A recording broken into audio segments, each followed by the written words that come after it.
Dans cette vidéo, je vais t'expliquer pourquoi le Bitcoin pourrait exploser dans les prochaines semaines. Je vais tout expliquer, je vais te partager mes confluences pour justement ce biais, mes non-confluences qui vont perdre des probabilités à ce scénario. À la suite de l'analyse du Bitcoin, on ira voir mon analyse sur le pétrole. Comme tu le sais, il y a eu un gros conflit au Moyen-Orient, ce qui a donc eu un très gros impact sur le pétrole. On ira donc analyser cet actif.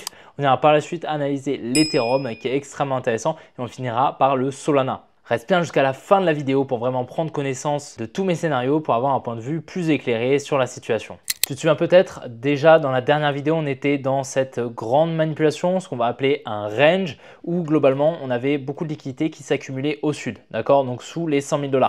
Je t'avais dit qu'il y avait d'énormes probabilités qu'on aille récupérer ce niveau des 100 000 $ et potentiellement ici cet order block au niveau des 98 000 $. Donc, comme tu vois, on est venu le titiller, on est venu à proximité de ce dernier, mais on est surtout venu liquider les supports qui étaient en création juste là. Donc ces supports, il faut se dire qu'ils incitaient énormément d'intervenants à se placer avec tout simplement des stop loss sous les supports. Donc durant tout ce range, d'accord, durant toute cette phase ici, il y avait énormément d'intervenants qui se plaçaient tout du long avec un stop loss sous le support. Donc il y avait énormément de contreparties, énormément d'ordres en vente placés au niveau de ce support. Pourquoi? Parce qu'il y a énormément d'intervenants qui trade grâce au support et aux résistances. Lorsqu'on vient casser un support, ils viennent injecter des positions en vente, mais également grâce justement au stop loss dont je te parlais juste avant, les stop loss des ordres à l'achat qui sont placés sous ce support. Lorsqu'ils viennent être liquidés, la smart money en face vient acheter grâce à ces ordres en vente et vient donc se placer. C'est ce qu'on appelle le transfert main forte, main faible. Un transfert d'ordre entre la main faible et la main forte qui permet donc à la smart money, la main forte donc, de se placer. Donc la zone optimale pour rentrer en position, c'était ici cette demand au niveau des 17 700 $. D'accord. Finalement, on n'est pas revenu, mais le plan a changé. D'accord. Donc on a eu le changement de structure qui a pris place juste là. Comme tu vois, en 4 heures environ, on a cette structure baissière. On vient la casser ici. OK. Et donc là, on passe haussier. On aurait donc un low protégé qui serait juste là. On est dans ce qu'on va appeler un complexe pullback. Donc globalement, on peut anticiper un potentiel retracement pour aller chercher plus haut. Pour le moment, la tendance est clairement haussière. Ici, comme tu vois, on s'arrête tout pile dans cette supply, d'accord. Donc on effectue la mitigation, mais ce n'est pas, selon moi, une supply forte, d'accord. Pour moi, il y a d'énormes probabilités de venir récupérer ce high et de le liquider. Ici, comme tu vois, en plus de ça, on vient créer une trendline ici, enfin une espèce de trendline, d'accord, elle n'est pas magnifique, mais globalement, ce qu'il faut se dire, c'est qu'au-dessus de chaque high, il y a énormément de liquidités qui viennent être accumulées. Et donc, pour moi, ici, il y a pas mal de probabilités qu'on soit dans une réaccumulation, donc qu'on continue la structure haussière à moyen terme, d'accord. Donc ici, comme tu vois, la réaction a été vraiment magnifique. Pourquoi? Parce que tout simplement, tu l'as peut-être vu, la mission qui a été faite, exécutée par les États-Unis, justement les B2 Spirit. Donc c'est des avions qui coûtent environ 2 milliards de dollars, qui sont conçus par Northrop Grumman. Et comme tu as peut-être vu, donc l'escalade qui a pris place en Iran, détruisant les zones de raffinement nucléaire de l'Iran.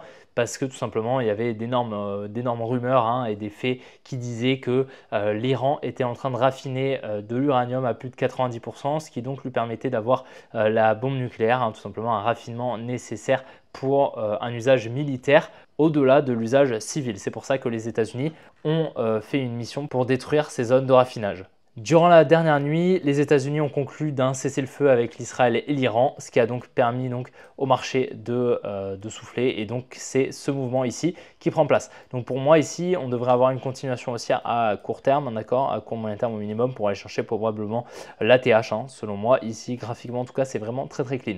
Petit aparté pour te dire vraiment de me rejoindre sur mon canal Telegram. Lorsque je ne fais pas de vidéo pendant quelques jours, j'essaye de te tenir au courant sur le canal Telegram. Donc, c'est gratuit, n'hésite vraiment pas à le rejoindre. Tu as le premier lien en description. Alors, je vais te partager mes confluences que j'ai. Donc, la confluence que j'ai, on la verra juste après avec l'Ethereum et le Solana. En confluence également, on a l'action de Coinbase, comme tu vois, qui a donc très très bien réagi à cette news sur les marchés. On a une belle manipulation ici qui a pris place et malheureusement, on n'est pas venu dans cette demand. Cette demand, c'était quoi? C'était la zone optimale pour entrer. C'était pas forcément la zone de bottom. Il faut distinguer les deux. Donc, on a eu une belle réaccumulation ici, la liquidation ici de cette zone de liquidité et une belle expansion qui a pris place depuis le bottom à court terme. On est à plus 45%, c'est gigantesque. Et donc, je pense que l'action de Coinbase est en train d'anticiper prochaine hausse sur le Bitcoin. À mon avis, c'est ce qui me paraît le plus probable. Donc, c'est une très belle confluence qu'on va avoir. Par la suite, j'ai des non-confluences. C'est notamment le Render. le runner ici qui vient conforter son bottom, qui vient donc créer de la liquidité juste là. Donc ça, généralement, c'est vraiment pas très clean, hein. C'est un petit peu comme ce qu'on fait là. Tu vois, on vient conforter le bottom, on vient créer en fait un support, ce qui incite des intervenants à se placer. Ça n'a pas trop d'intérêt dans le cas où le bottom ici était placé. On aurait pu continuer à la limite réaccumuler par là, tu vois. Mais là, venir créer de la liquidité au sud, ce n'est pas très pertinent.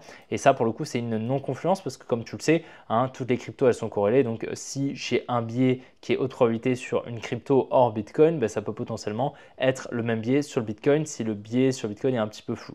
Là, en l'occurrence, à court terme, le biais sur Bitcoin est assez clair. Maintenant, à moyen terme, c'est toujours intéressant de prendre en compte cette confluence parce que, comme tu le sais, on arrive quand même sur l'été, on arrive en juillet. Juillet et août sont généralement des mois qui sont plutôt faibles en volatilité, faibles en volume parce que c'est l'été et donc il y a très peu d'institutions qui entrent sur le marché et donc ça fait moins de volatilité, moins de volume sur le marché. Également, on arrive dans un contexte économique qui est assez spécial, hein, c'est-à-dire qu'on ne baisse pas les taux, on a des taux qui sont à 4,25 et d'ici un mois, on devrait avoir notre news. La news que j'attends déjà depuis plusieurs mois, c'est les résultats sur le PIB américain du deuxième trimestre, hein, qui va être primordial étant donné que, comme tu le sais, le premier trimestre est tombé en négatif. Donc si le deuxième tombe en négatif, là ce sera très très compliqué, on rentrera en récession aux États-Unis. La deuxième non-confluence, hein, c'est exactement la même chose que sur l'under, on revient conforter ici sur le casse-pas, le support. Pas trop d'intérêt, hein, selon moi. Ici, on avait la demand pertinente, hein. On aurait pu tout simplement ici poser le bottom et aller chercher des plus hauts directement. D'accord. Là, pour le coup, on vient casser la structure, hein. Pour moi, ici, le low était ici. On repasse baissier. Ici, c'est pas très très pertinent d'avoir un biais aussi ici sur le casse-pas. En tout cas, notre target, hein, a très bien été atteinte, hein, sur le casse-pas. C'était cette supply juste là avec le protected high de la structure en plus haut time frame. Magnifique, hein, pour le moment, tout s'exécute très bien. Et pareil, hein, donc sur le render, tu te souviens peut-être, hein, mais ma target, c'était cette supply proche, juste là au 5.4, qui a été très bien atteinte. Magnifique. Et pareil, j'ai exactement la même chose sur le link. Comme tu vois, j'ai un très gros support, hein, qui vient être conforté juste là, avec ici des equal low, donc ce qui incite pareil, hein, des intervenants à se placer. On a une petite trendline ici, donc pareil, c'est pas très très confluent selon moi. On va surveiller, hein, ce qui va se passer. Ça fait perdre des probabilités à mon scénario. Ok. Alors du coup, le pétrole. Donc comme tu le sais, le détroit d'Ormuz, donc c'est un détroit où passe énormément de tankers de pétrole. Donc comme tu le sais, le détroit d'Ormuz, hein, qui est au niveau de l'Iran, dans le golfe Persique, et il se trouve que bien évidemment, hein, dès qu'il y a la guerre, c'est un petit peu tendu, hein, notamment en Iran, parce qu'ils peuvent donc menacer de fermer le détroit d'Ormuz, qui a donc un énorme impact sur le prix du pétrole. Bien sûr, s'il y a moins d'offres, le prix du pétrole va exploser. Là, en l'occurrence, comme tu le vois, le prix du pétrole a explosé, hein, donc on était venu liquider le support, on attendait cette liquidation des 63 $ du baril. Il y a déjà un moment, on est venu liquider, on a eu probablement un transfert moins fortement faible, on a eu une jolie réaction, un plus 40%.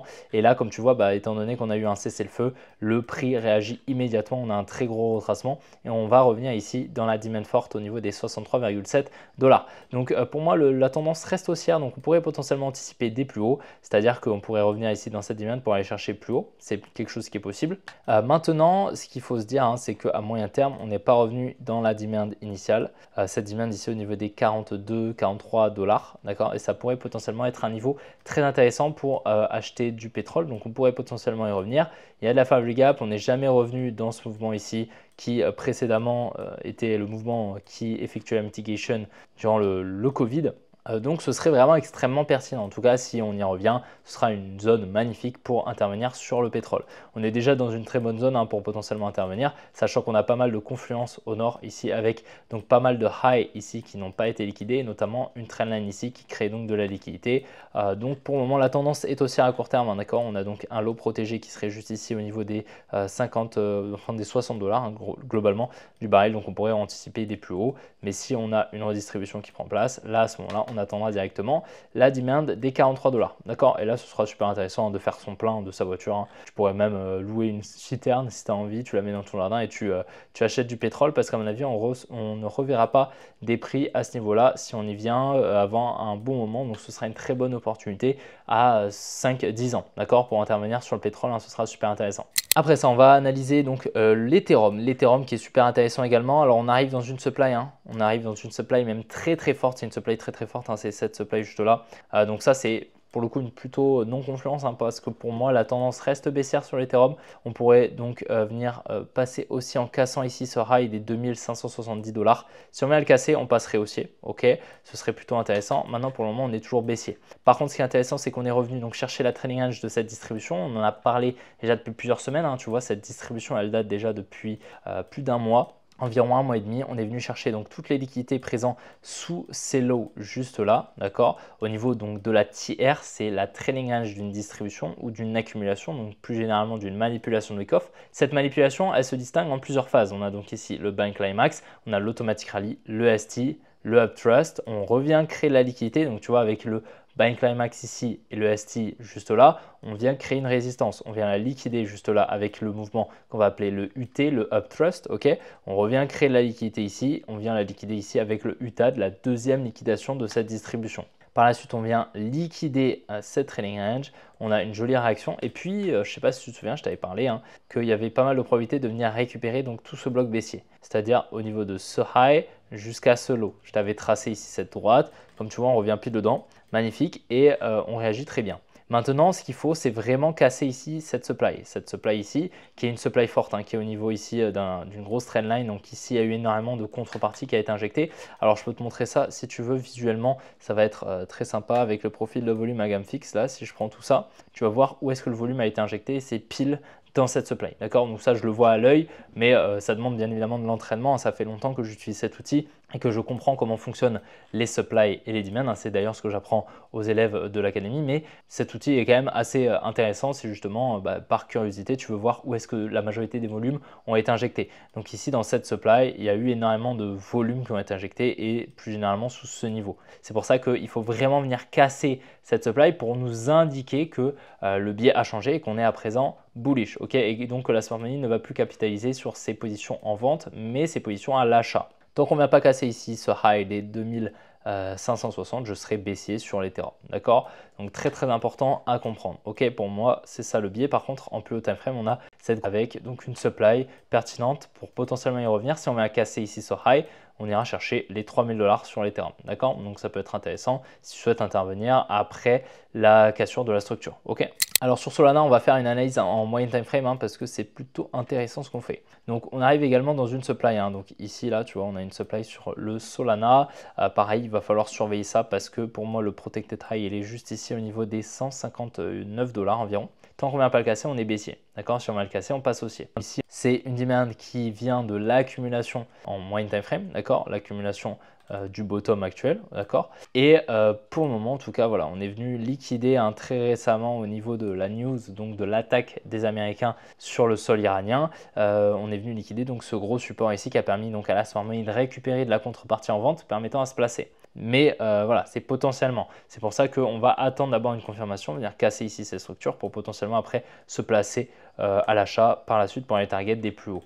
Donc ça peut être vraiment intéressant, mais comme je t'ai dit, j'ai pas mal de non-confluence. C'est pour ça que pour le moment, en tout cas, je n'interviens pas sur du spot. Potentiellement que je vais intervenir par contre sur des trades, donc entrer en position sur du plus court terme en trading, donc avec du levier bien sûr, mais avec un risque maîtrisé, bien sûr. Je t'avais expliqué ça d'ailleurs dans la dernière vidéo sur comment entrer en position comme un pro sur BitGet, où je te partage d'ailleurs un fichier pour calculer ta taille de position. Donc je t'invite vraiment à aller la voir, c'est super important. Si justement tu ne calcules pas déjà ta taille de position, vraiment je t'incite à aller voir cette vidéo parce que c'est extrêmement important pour avoir un bon risk management et être rentable à long terme.